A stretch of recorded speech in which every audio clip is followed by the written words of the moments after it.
Everyone doing? Well, I got me a notebook that is, not notebook, workbook. That, if you remember, I have this in my purse as well, my little pamphlet that I just keep because it's good reading for when I'm waiting in the doctor's office or traffic or whatever. And because I'm learning about the tabernacle, because we're obviously reading that in Exodus 27. And this is about the symbolism, and it's just a good visual. Like, it shows the little, like, there's the high priest.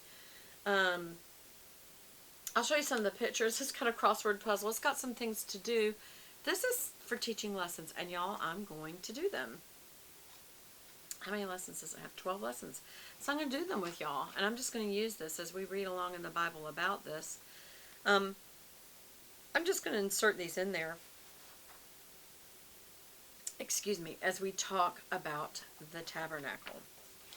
And like we just were in Exodus, I think 27, and we talked about the tabernacle itself and the inner, how when you enter or when they entered into the outer court. So that as far as we got. But this is kind of a picture of what the tabernacle looks like. You can see this is the overall camp, and the tabernacle's inside, and there's 12 tribes, and there's 3 on each side. And this is how God told Moses. This wasn't Moses' idea. This is God's idea. God's setup. It's how he told them to set up. And this would fit. There's some good points here that I'm just going to read, and then I'll definitely cite this. This is made by Rose Publishing, and you can go to www.hendricksonrose.com, and I will link that below. You can get this just for studying. You can do, like, I got the pamphlets to give to some of my girlfriends in my life group, and also my Better Than Therapy ladies group from high school that we get together, and they're all Christians. And so it's just cool that I have some friends I can share all this kind of stuff with, and they'd be just as interested. So I'm just going to tell you a couple of things about this. First of all, what is the tabernacle? We've talked about this before, but it is a tent of meeting. And so it was a movable tent. They're moving and moving. And God commanded Moses to build it in Exodus 25:1 verse. Exodus chapter 25 verses 1 and 2, and then 25 verses 8 and 9. And it was because he wanted to dwell with man, with the Israelites, the people he was making a covenant with. He has always wanted to have fellowship with his created being, mankind, and to communicate. Not just to make little robots, but to have someone to talk to that he loves and that he created. People are like, would he be lonely? I don't know. Can God get lonely? I don't think so, because he is 3 in 1. He is the Father, he is the Son, he is the Holy Spirit. But also he made creation, so I would say no. But the fact that he made us, wanted to care for us, fellowship with us, communicate with us, love it. And I think the word tabernacle actually, while it was a movable tent of meeting place, that meeting place, I believe the word actually means, the tabernacle means dwelling. It's because God wanted to dwell with us. Remind you of anything? Yes, in Genesis, Adam and Eve, he dwelt with man, and he is going to do that again. But it got all messed up, and so he still found a way to do that with us until he fixes the problem completely. Jesus was the solution of that, and one day we will live in heaven forever with them. So, anyway, in this, the tabernacle and its courtyard, this place, helps us to understand how God laid out a plan for sinful man who is separated from God ever since, Eve and then Adam sinned in the garden. There was a separation, and of course we know from the Old Testament that there is a Messiah that's going to take care of all that, and in the New Testament we learn that Messiah was not just for the Jewish people alone, but also for all of mankind that would place their faith and trust in God again and not have to know. That's what Eve did wrong. She took of the tree of the knowledge of good and evil, and people think, oh, so she found out about evil. It's like, she also found out about good. You're thinking, well, she already knew about good. She knew God. It's like, true. But no, that's not what God was talking about. He's talking about knowing good or evil. He wanted us instead, and he still wants us instead of trying to go after knowledge, instead to just trust him. I saw a guy on a podcast that believes he can set his life back to basically living forever. And I wanted to hear him. He had some great ideas about health and listening to your body and not just doing whatever your mind says. Why? Because he was suicidal and at one point he could just hear in his head, kill yourself, kill yourself. Some people would say that's some demonic presence whispering in your ear. I would agree with that. That certainly isn't God. But, we can also get chemically imbalanced. However that happens, spiritual and physical are connected.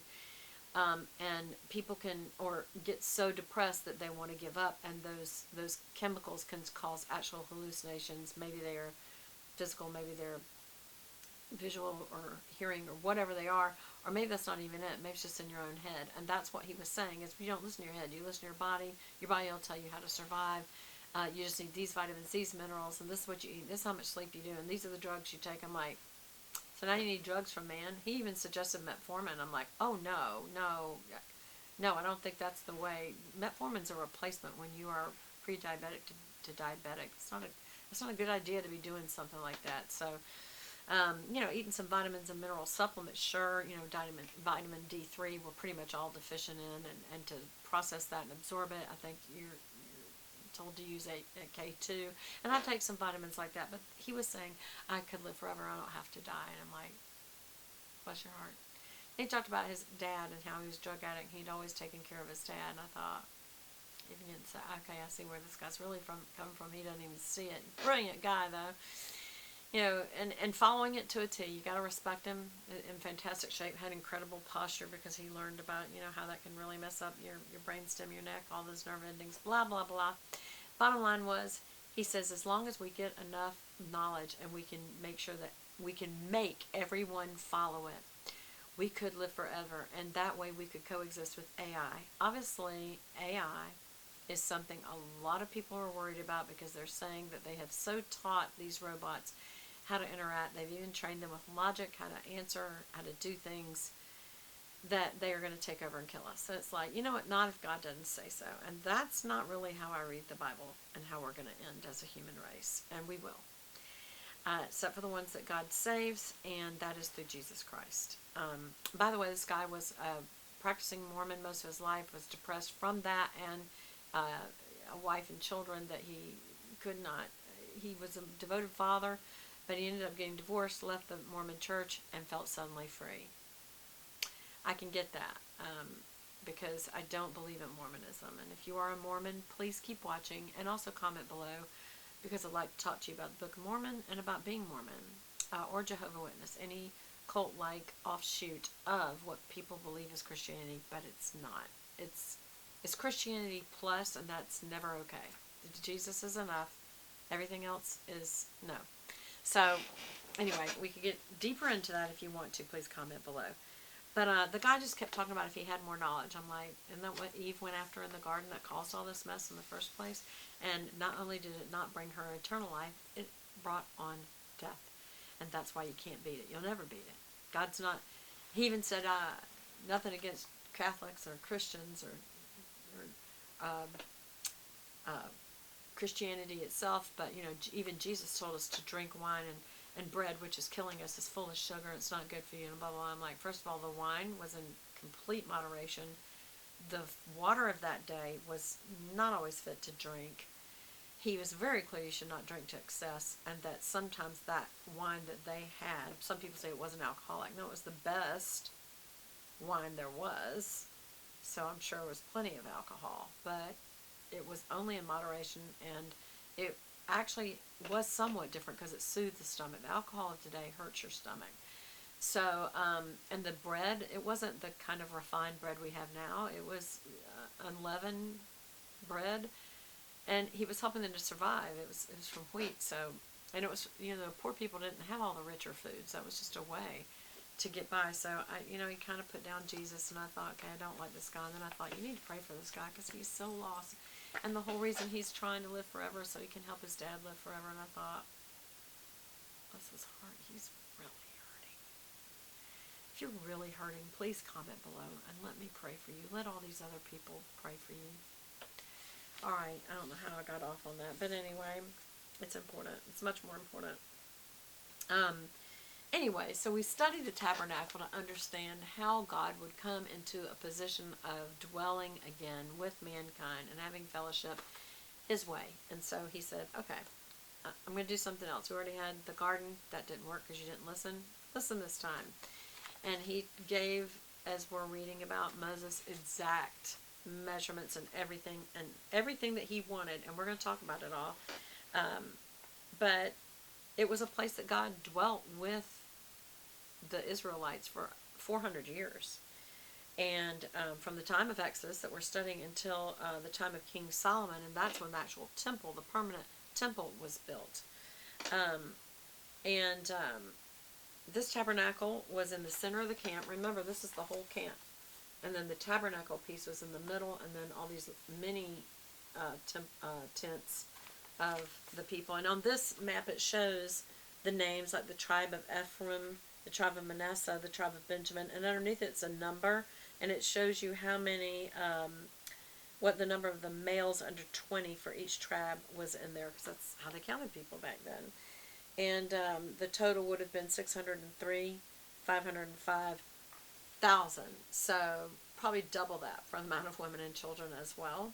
So you're talking 1 million people. But anyway, I noticed it was interesting over here on the entrance side. By the way, this could pretty much fit in about half a football or soccer field. There's over 50 chapters, by the way, that discuss this in the Bible, this tabernacle, not just Exodus. And as